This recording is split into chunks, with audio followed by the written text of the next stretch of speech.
Hello everyone, नमस्ते अनि स्वागत छ हजुरहरूलाई हिमालय किचनमा। आज म हजुरहरूको लागि लिएर आएको छु एकदमै मिठो अचारको रेसिपी।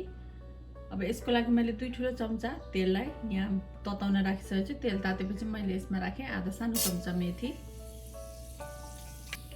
मैले राखेँ आधा सानो चम्चा जिरा, 3टा खुर्सानी। खुर्सानी चाहिँ कति राख्नु मनपर्छ आफूले त्यही अनुसार राख्न हुन्छ।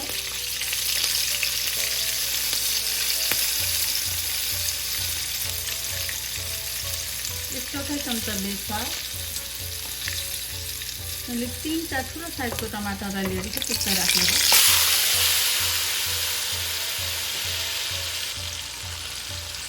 5वटा लसुनको पोटी र 1 इन्च अदुवालाई काटेर लिएर त्यसलाई राखेँ। चलाइदिउँ।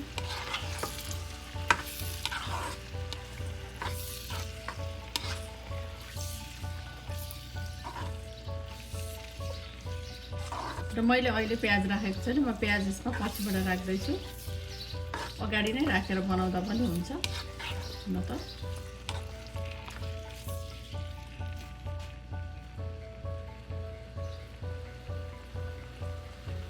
त्यसैगरी कश्मिरी रातो खुर्सानीको धुलो राखेँ मैले आधा सानो चम्चा।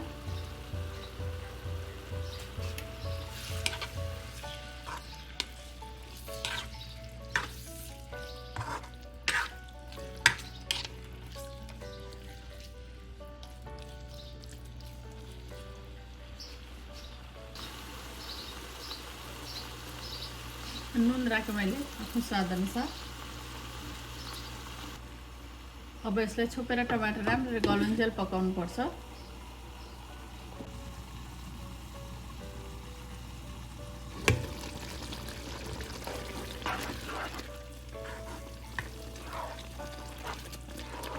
टमाटर यतिको भएपछि अब मैले यसमा राखेँ एउटा ठुलो साइजको प्याज,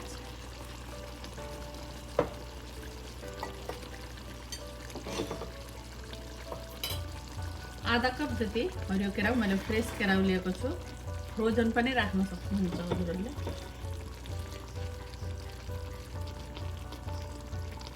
यो 250 ग्राम जति पनिर, पनिरलाई तारेर पनि एकछिन फ्राई गरेर पनि राख्न सक्नुहुन्छ। मैले आज यतिकै राखेको छु। 1/4 चम्चा चाट मसला, थोरै नुन थप्दैछु फेरि। ल अब यसलाई मिक्स गरिदिउँ।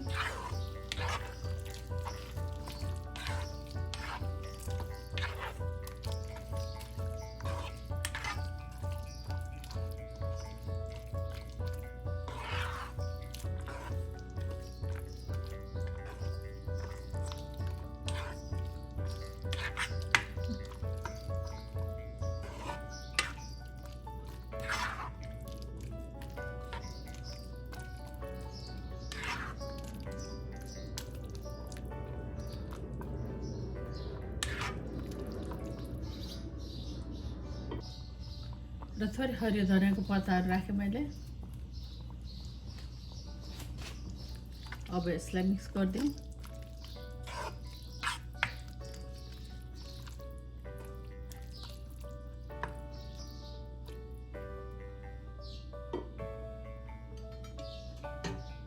पाँच मिनट जति छोपेर पकाउँदैछु म फेरि।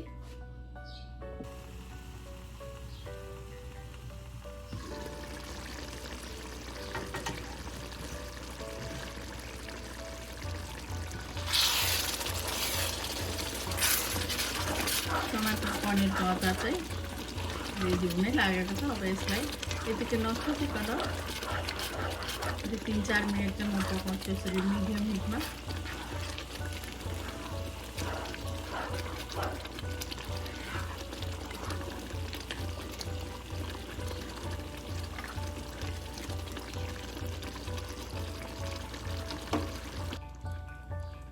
ल अब टमाटर पनिरको अचार चाहिँ बनेर रेडी भएछ। यसमा मैले राखेँ बाँकी रहेको हरियो धनियाँ पत्ता।